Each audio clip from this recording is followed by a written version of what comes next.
Hey Vikings, it's Hawkins here, back for part two or document B for our Maya DBQ. Our objective today and for the rest of the week is I can demonstrate my knowledge of the Maya's most remarkable achievement by participating in DBQ activities and producing a poster. So like I said, we are on document B today, building Mayan cities.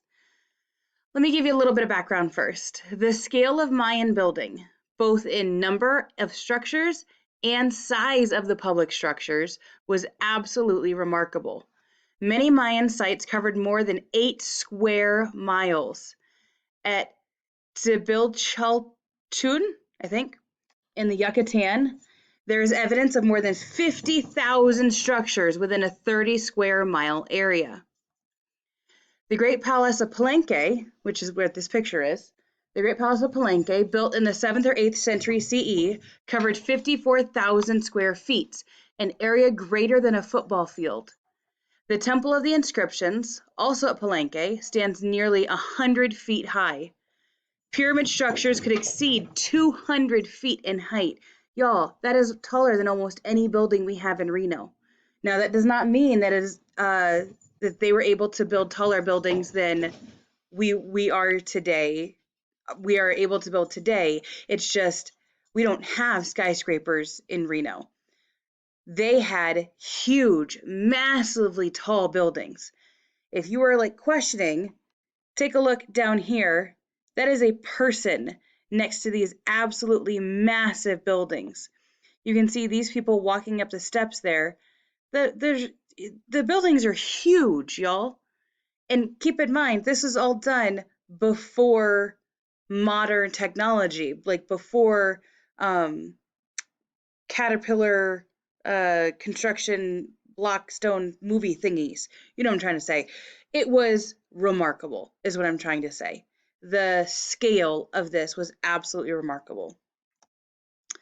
Maya masonry structures were built with wood beams, quarried, meaning cut stone, and lime cement.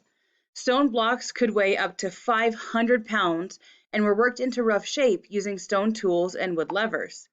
It's estimated that a single skilled mason could have produced 2 500-pound stone blocks in a week. It's just amazing. The stucco frequently used by the Maya was made by burning limestone until it was a powder, and then they blended the powder with the water and coated the outside of the buildings with it.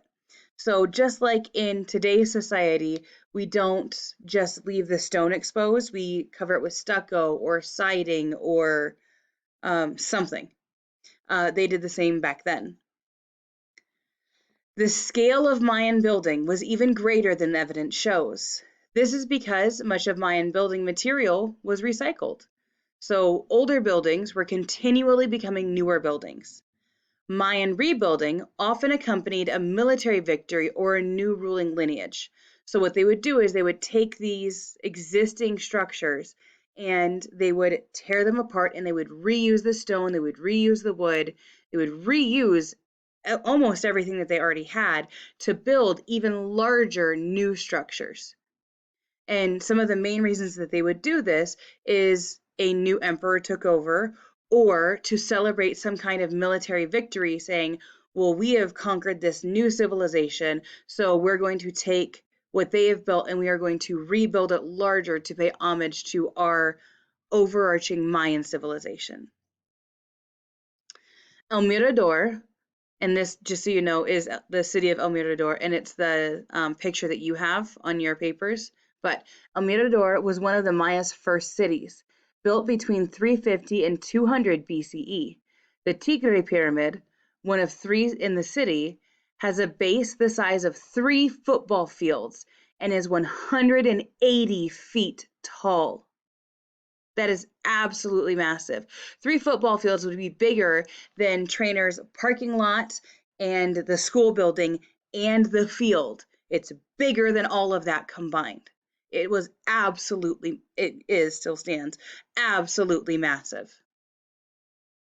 The name El Mirador came from the Spanish, who first discovered the ancient city. They climbed the tall gum trees and saw the tops of pyramids rising above the forest. Hence the name El Mirador, which means the looking point.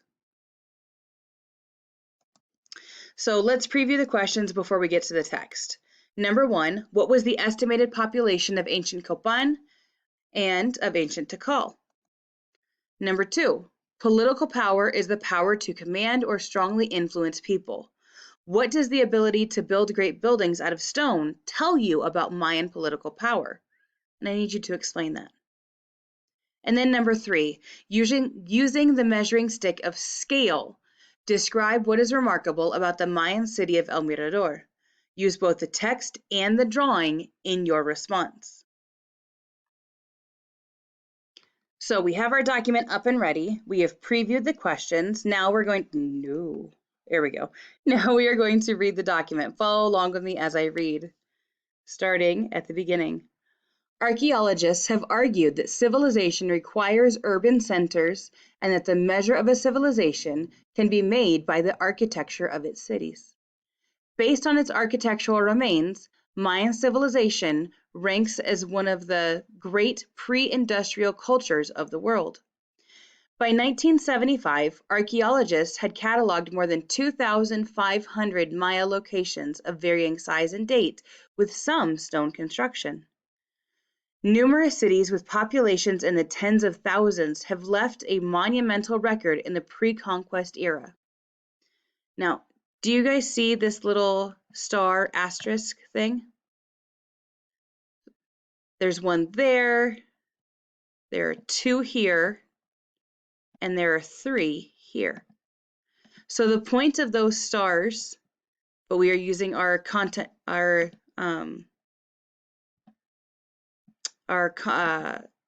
academic vocabulary, and we're going to call them by the correct name, which is asterisk. The point of these asterisks is to show us that there is more information that does not fit in the text that has been added by the author afterwards. We call these footnotes. Sometimes it's an asterisk or multiple asterisks. Sometimes it's a small 1 or 2 that's called a subscript number. Regardless of what the denotation in the text looks like, the whole point of those marks is to show us that there is a footnote at the end of the text. So there is one asterisk next to pre-conquest, which, looking over at the footnote, shows us that pre-conquest means before the Spanish arrived. So now with that in our head, we're going to go back to the text. Numerous cities with populations in the tens of thousands have left a monumental record in the pre-conquest era. Masonry architecture required central organization, craft specialization, and political power to command a large workforce. The Maya were able to organize the labor of masons, plasterers, and supervising architects to build and maintain their cities of immense stone pyramids, stone palaces and temples, ball courts, and other ritual buildings. For the single home of a Copan, oh, hold on, there are my asterisks again. So I'm looking over at the footnote, So I'm looking over at the footnotes, and Copan was a Mayan city of about 25,000 in Honduras. All right, good to know. So going back, for the single home of a Copan nobleman, it has been estimated that at least 80 to 130 workers would have been employed full-time. To finish it in 2 to 3 months. The densest urban core of a city, such as Tikal, and there's our last footnote right there. Tikal was one of the largest Mayan cities with a population of 70,000, covered 6 square kilometers, or more than 2 square miles. So the number of workers involved in construction and reconstruction must have been immense. So we have our background information. We've read our text. Now let's go and answer our questions. Our first question was, what was the estimated population of ancient Copan? I don't remember off the top of my head, so I'm going to go back to the text. And I'm skimming through the text, and I'm looking for Copan. Oh, there it is. Oh, that's right. It was with the asterisks and the footnotes over to the side. So I'm looking at the 2 asterisks, and I'm going to go to the footnote and find the one with the 2. There it is. So Copan was a Mayan city of about 25,000 in Honduras. Oh, okay, so population is talking about the number of people that live there. Good. So in my answer, I'm going to restate the question, and I'm going to say the estimated population of ancient Copan was, and then the same thing, ancient Tikal. Restate the question. The estimated population of ancient Tikal was, and then find your answer in the text. Number 2, political power is the power to command or strongly influence people. So what does the ability to build great buildings out of stone tell you about the Mayan political power?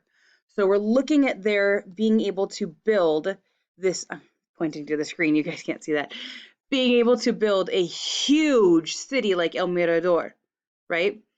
How does that show that they have the power to command or strongly influence people?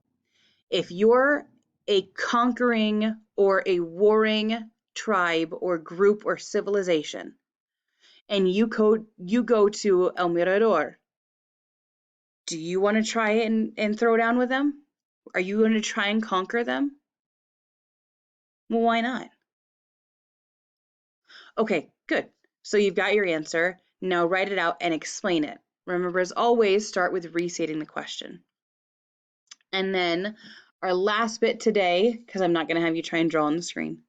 Our last bit today is using the measuring stick of scale. Remember, scale is talking about just the hugeness, the vastness, the very largeness of what they did. So using the measure of scale, describe what is remarkable about the Mayan city of El Mirador. Use both the text and the drawing in your answer. As always, if you have any questions, please feel free to ask. Be good people, make good choices. Go Vikings.